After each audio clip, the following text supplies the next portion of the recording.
Thanks so much for joining us here on Atlanta News First Plus. I'm Joy Limnacker, and just want to share with you some of the top stories that we're following right now, starting with what's happening with schools in Dekalb County. So right now, students in Dekalb County Schools the plan is for them to head back to the classroom on Monday, but the district still needs to hire more than 300 teachers. While that does sound like a lot, the new superintendent has a plan to make sure that the district meets students' needs. Dr. Devon Horton saying that the district is adding about 70 new positions and teacher training programs, all with a price tag of $12 million. There will also be a new teacher residency program called Ignite Dekalb. The district will pay teachers a stipend during a 2-year cycle while they prepare for certification. And another new program called Teach for Dekalb will give state paraprofessionals the resources that they need to go on and become full-time teachers. Also want to let you know, this is really a sad story. A woman right now is in surgery. She's actually still listed in critical condition after she was hurt in a big fire. This actually took place at an apartment complex in Dekalb County. So another story out of Dekalb County. But my colleague, Atlanta News First reporter Amanda Rose, has more. Well, it was all hands on deck to put this fire out. You could see here we have some fire extinguishers on the ground. The devastation of this building speaks for itself. You could see the second floor of the apartment is a total loss. Nothing left but charred wood and all of that damage from the blaze. Check out this video a resident here sent us of this intense fire. Dekalb County Fire tells us they got the call about the fire just before 11 p.m.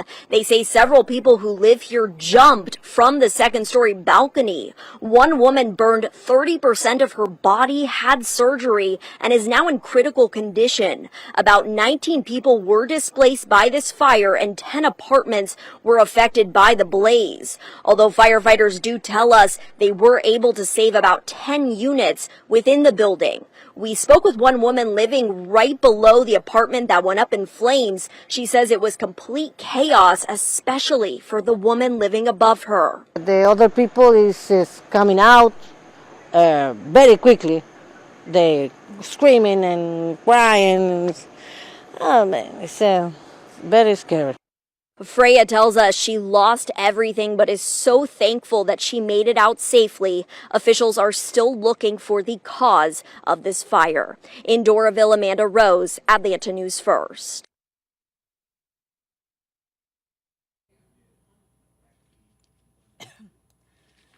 And also making headlines, the family of the man who was found dead inside of a Fulton County jail cell in horrendous conditions has now reached a settlement with the county. LaShawn Thompson's family will get $4 million from Fulton County. The jail is currently under a federal investigation after Thompson was found dead and covered in bed bugs and bug bites in his cell last September after spending 3 months in the psychiatric wing for a misdemeanor charge. The Fulton County Commissioners unanimously voted to settle this lawsuit. Mediated settlement. All parties came together, discussed, looked at the facts and life expectancy and things of that nature that go into such a decision. And in the final analysis, we agreed upon a $4 million settlement on behalf of Fulton County. And commissioners also approved a new jail to be built with a price tag of more than $1.5 billion. How Fulton County plans to pay for that new jail, well, you know, that's still up for debate, but it could be through a sales tax or an increase in property taxes as well. You know, a lot of you do rely on deliveries at home, so we've been keeping you up to date on the contract negotiations between Georgia-based UPS and the Teamsters union. My colleague Rebecca Schramm has a closer look at that story. It's always possible that rank and file union members will vote no. They wanted higher pay, many of them, than what the two sides agreed upon. The deal union leaders struck gives current full and part-time UPS Teamsters $275 more an hour immediately, $750 over the life of the 5-year contract. The contract also includes vehicle air conditioning and no more forced overtime on drivers' days off, among other things. About 340,000 UPS employees are members of the union. That's more than half of the company's workforce, and they had vowed to walk off the job if no deal was reached, which would have been the largest strike in U.S. history. Teamsters won a very strong contract and we want a very strong contract for ourselves, and of course, we want it for the future.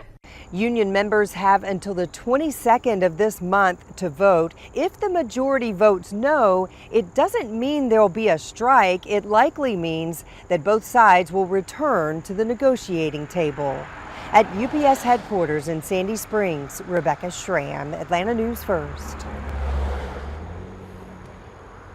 All right, let's now turn to a look at the forecast. It's definitely cooled off compared to what we saw last week. Here we are with meteorologist Cutter Martin giving us a look at what we have going on in the skies right now. Yeah, cooled off. It just comes with the price of rain and storms, right? So it's either one or the other this time of year. It's either 95, to 100 degrees and sunny, or it is, 83, 85 degrees and much stormier. That's what we're going to be tracking here for the next maybe 24 to 36 hours. A period of storms in the first alert forecast here across North Georgia and metro Atlanta. So basically what you see outside right now, only a tease of what is to come. This is a live look at Marietta Square, looking back to the north and west, back towards Kennesaw Mountain. And you can see lots of clouds, mid and upper level clouds, and we do have some showers in the area, but the real bulk of the activity is actually going to fire across the region as we get into this afternoon and early this evening. So we're going to load up the weather graphics here, give you the details. A lot of kiddos going back to school today for the first time, and then many others are already in school, and then some others, including some of our most populated and our biggest school districts here in North Georgia, will be going back to school early next week. So we'll lay out the changes that could also mean a wetter start to school in the school year for those kiddos next week. So again, we're just loading up the weather graphics here. Bear with me one moment. Again, would love to hear how you're enjoying your Thursday. If you have any weather questions, comments, concerns, a reminder, we are streaming across multiple platforms, including YouTube this morning. If you have any weather questions, comments, concerns, give me a holler. Atlanta News First, the account to like and to follow, and we'll do my best to watch what's coming in on the comment threads, and I'll give you a holler back, and we'll talk about what's shaping up weather-wise. Let's take a look at first alert radar right now, and rain. A few showers building into the city of Atlanta at 10:09. It's mainly the northwest side at the moment. North Fulton, Canton, Central, and now south and southeastern Cherokee County getting a little bit of rain. A few more showers, Cobb County, back into Paulding County, Dallas, down to Carrollton, up into North Gwinnett, Sugar Hill, Swanee, Beaufort, the north and west shores, the Forsyth County shoreline of Lake Lanier, also seeing a little bit of rain. It's light stuff. Again, this is not heavy rain. That is well east of us, now pushing out of our area into the Augusta viewing area. These downpours did soak portions of the Banks County area, Hall County earlier, Clark Oconee counties earlier. Downpours were pretty heavy. I mean, rain was falling at a pretty quick clip earlier this morning. Thankfully, not much thunder and lightning, but probably some waits at the bus stop were a little bit wet earlier today. Hour-by-hour forecast. First Alert Weather app, a great tool to have, especially on a day like today, which we'll discuss this in a moment, but there is a slight risk of severe weather for portions of the area. Nothing severe outside right now, though you notice the lower clouds building into the city of Atlanta, a sign of some of those showers moving in. You can be alerted to rain approaching your plans, your neighborhood, in the First Alert Weather app. Temperatures warming from the lower 80s now, trying to get up into the upper 80s to near 90 this afternoon, though with clouds thickening up, may have to lower those temperatures just a bit as the clouds thicken up. It's just going to be harder and harder for it to get close to 90 in the city of Atlanta. I think a little further south, maybe a little bit warmer, a little bit further north. And we're looking at temperatures and the maybe stuck in the low to mid 80s. So keep that in mind. Showers and thunderstorms becoming more likely as we get into the afternoon and the early evening. And a couple of those showers and thunderstorms could pack a punch, specifically storms, obviously. That's going to be what we're going to be watching through the afternoon. A slight risk of severe weather, level 2 out of 5. For far northwestern portions of the viewing area, Chattooga County, Floyd County, Cleburne County, Haralson County, Polk County. A level 2 out of 5 risk of severe weather, maybe an isolated tornado, especially northeast Alabama outside of our area. Pretty much everybody, though, including the green shading and all of metro Atlanta, damaging wind gusts 40 to 60 miles an hour, a possibility in addition to small hail. And remember, even if a storm is not severe, it'll be capable of producing very heavy rain and very frequent lightning today. Here's that hour-by-hour forecast. We're going to bring it back to the current time. Again, 10 a.m., not too much going on, just some spotty rain. But we're tracking clusters of showers and thunderstorms moving out of Tennessee and into northeast Alabama and eventually into portions of North Georgia and eastern Alabama. So if you live north and west of the immediate metro area, if you live in Chattooga County, Floyd County, on up towards, Fannin, Gilmer counties, the Calhoun community, that is where the risk of severe weather is still isolated. It's not a widespread chance or likely chance, but that's where the risk of some severe storms is greatest.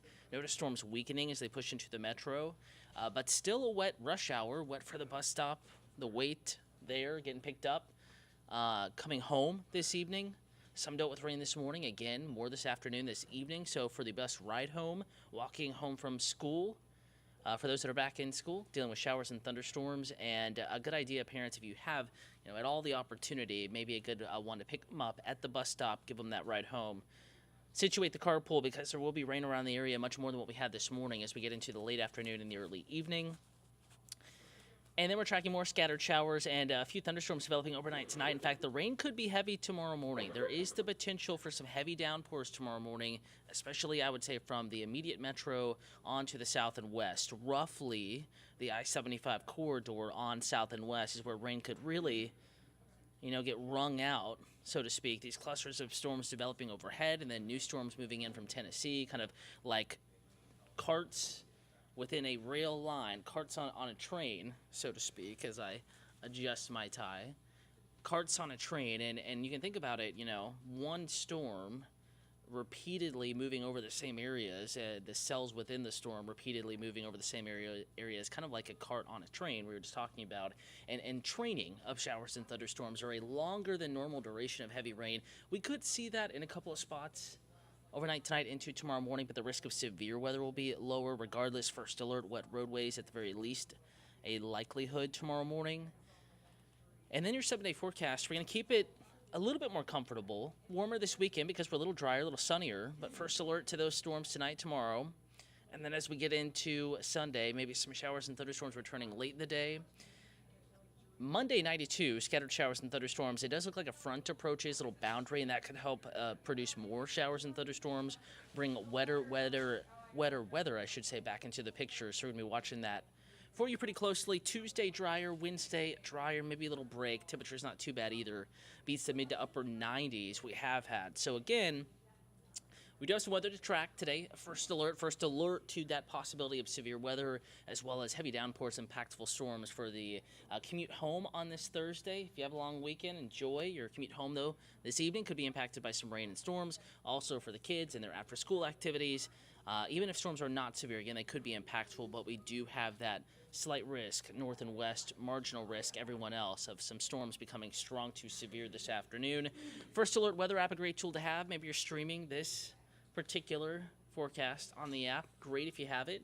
If you don't, it's quick and easy. It's a free download. Just search Atlanta News First or First Alert Weather in your app or Google Play Store, or you can look at our download links at atlantanewsfirst.com. Have yourself a wonderful day. Stay alert to the forecast as we get into the afternoon and evening as the storms increase and move back in, and make sure you do have at least one way to get severe weather alerts through the rest of your Thursday.